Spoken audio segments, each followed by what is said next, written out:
প্রকৃতি আশ্চর্যজনক উদ্ভিদ প্রাণী এবং অসংখ্য প্রাণীকুলের বৈচিত্র্যের সংমিশ্রণ। এমন একটি স্থান বিদ্যমান যা উত্তেজনাপূর্ণ রোমাঞ্চ এবং রহস্যের সাথে প্রকৃতির এই স্বতন্ত্রতাকে চিত্রিত করে। টাডোবা সেন্ট্রাল ইন্ডিয়ার বাঘেদের ল্যান্ডস্কেপের প্রাণকেন্দ্র। রয়্যাল বেঙ্গল টাইগারের দেশ, রাজকীয় চিতাবাঘ, বন্য কুকুর, ভারতীয় গৌড় এবং অসংখ্য ধরনের পাখি আর প্রজাপতি যা আপনি হয়তো কখনো শোনেননি। বাঘের দেশে স্বাগতম।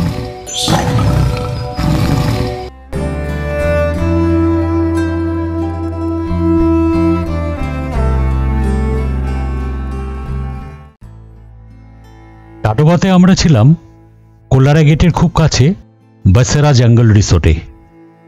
এই হলো রিসেপশন।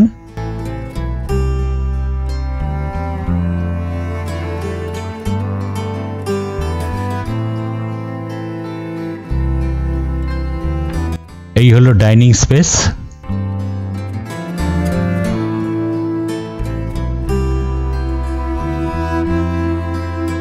চারিদিকে বাঁশগাছের জঙ্গল দিয়ে খুব সুন্দরভাবে সাজানো। পাশাপাশি দুটি করে ডবল বেডরুমের কটেজ। এই হলো রুমের ভেতরটা, এসি, টিভি এবং রুমগুলি খুব সুন্দরভাবে সাজানো। চা কফির স্যাশে, গরম জল করার কেটেল সবই দেওয়া আছে। আর এই হলো বাথরুম, বেশ বড় সড়ো। লাঞ্চ সেরে আমরা বেরিয়ে পড়লাম আলিজান্দ্রা গেটের ইভিনিং সাফারির জন্য। পাশে যে সাদা সাদা গাছগুলি দেখা যাচ্ছে, এগুলি সব তুলো গাছ। আমাদের রিসোর্ট থেকে আলিজান্দ্রা বাফার গেটের দূরত্ব প্রায় 19 কিলোমিটার। এই আমরা পৌঁছে গেলাম আলিজান্দ্রা বাফার গেটের সামনে। মর্নিং সাফারিতে এই আলিজান্দ্রা বাফারে দুর্দান্ত সাইটিং এর পর আমরা অধীর উৎসাহে আবার শুরু করলাম আমাদের evening safari. Morning safari video যদি আপনারা না দেখে থাকেন তবে অবশ্যই আই বাটন অথবা ডিসক্রিপশন বক্সে লিঙ্কে ক্লিক করে দেখতে পারেন। ইভিনিং সাফারির জন্য আমাদের গাইড তিনি সর্বপ্রথমে এখানে যে ওয়াটার হোলগুলি আছে সেগুলি দেখতে থাকলেন, যদি সেখানে বাঘ বিশ্রাম নেয় জলের পাশে। সকালবেলায় আমরা বাবলি নামক একটি ফিমেল টাইগ্রেস এবং তার সঙ্গে তার একটি কাপকে দর্শন করেছিলাম। কিছুটা যাবার পরেই আমাদের গাইড এবং ড্রাইভার বাঘের পায়ের ছাপ দেখতে পেল এবং সেই পায়ের ছাপগুলি যেদিকে গেছে সেই অনুসারে আমাদের জিপসি সেই দিকেই গেল, যদি সেখানে বাঘের দেখা মেলে। এবং সেই মতো আমরা আবার এসে পৌঁছালাম একটি ওয়াটার হোলের সামনে এবং আসার সঙ্গে সঙ্গেই দেখি বাবলি ফিমেল টাইগ্রেসের কাবস সেখানে বিশ্রাম নিচ্ছে জলের পাশে বসে। এখানে যে হালকা নদীটি দেখা যাচ্ছে বা হালকা জলাশয়টি দেখা যাচ্ছে, তার এক সাইডে হলো আলিজান্দ্রা বাফার আর তার অপর সাইডে হলো নাভেগাঁও বাফার।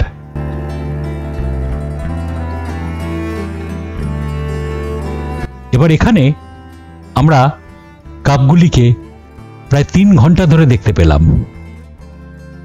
এখানে বাবলি টাইগ্রেসের 3টি কাপ ছিল, দেখুন আবার আরেকটিও বেরিয়ে আসছে সাইড দিয়ে।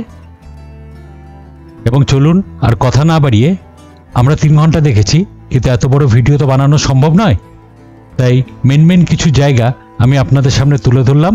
আসুন আমরা সেগুলোই এখন এখানে উপলব্ধি করতে থাকি।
আবার একই ফ্রেমে আমরা 3টি বাঘ একসঙ্গে দেখতে পেলাম।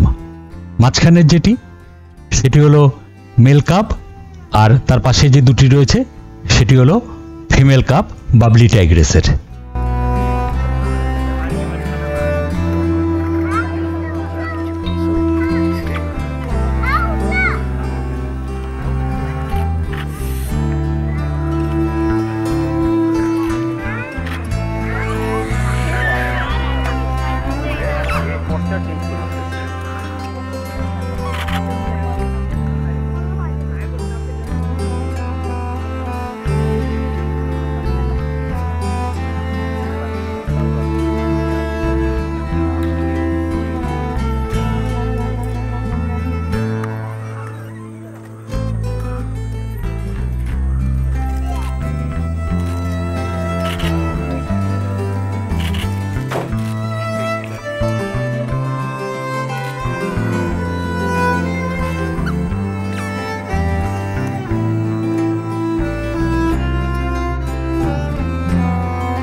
হঠাৎই মেল কাপটি উঠে সামনের দিকে হাঁটা শুরু করলো। মনে হচ্ছে কিছু একটা দেখতে পেয়েছে।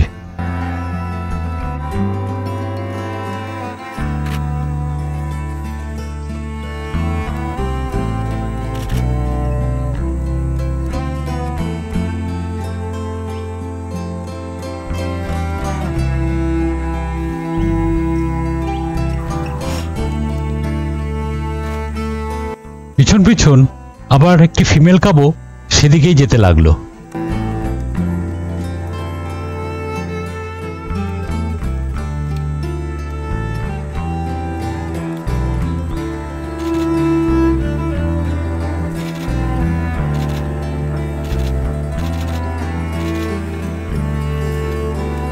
আরেকটি ফিমেল কাপ ওইদিকে না গিয়ে সে অন্য পথ ধরে জঙ্গলের ভেতর চলে গেল।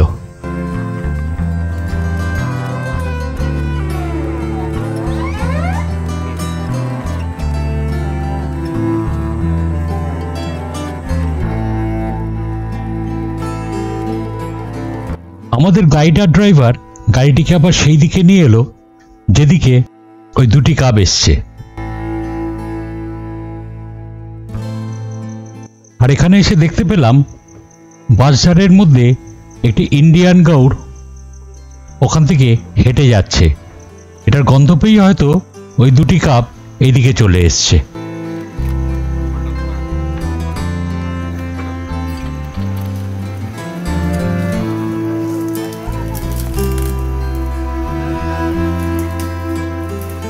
আর ওই ইন্ডিয়ান গৌড়টির পেছন পেছন একটি কাবও তার দিকে এগিয়ে আসতে লাগলো।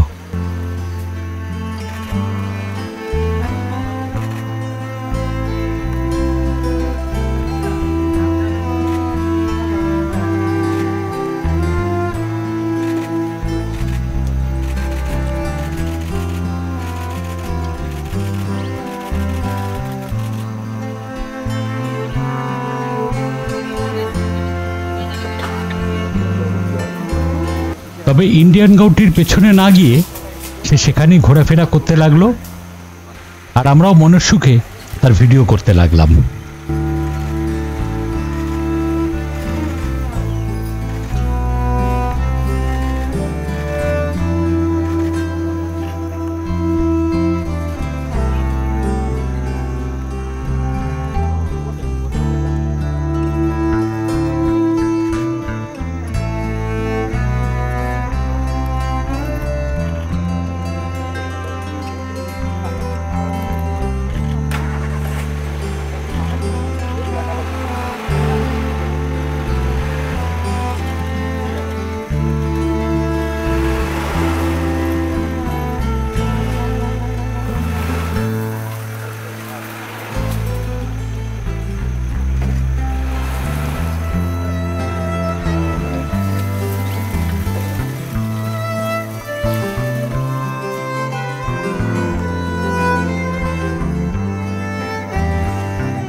অনেকক্ষণ সেখানে থাকার পর সে আস্তে আস্তে আবার জঙ্গলের ভেতর চলে গেল।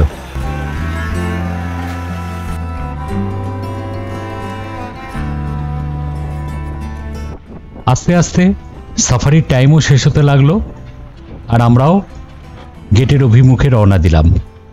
3 ঘন্টা ধরে বাঘের ভিডিও করে মনের মধ্যে এক অভূতপূর্ব আনন্দ নিয়ে আমরা আমাদের আজকের সাফারি শেষ করতে লাগলাম। ভিডিওটি ভালো লেগে থাকলে অবশ্যই লাইক, শেয়ার এবং সাবস্ক্রাইব করবেন, আর কমেন্ট করে অবশ্যই জানাবেন ভিডিওটি কেমন লাগলো। এর পরবর্তী আমরা কোর এরিয়ার সাফারি নিয়ে আপনাদের সামনে উপস্থিত হব এই টাডোবা জোনের। সকলে সুস্থ থাকবেন, ভালো থাকবেন, ধন্যবাদ।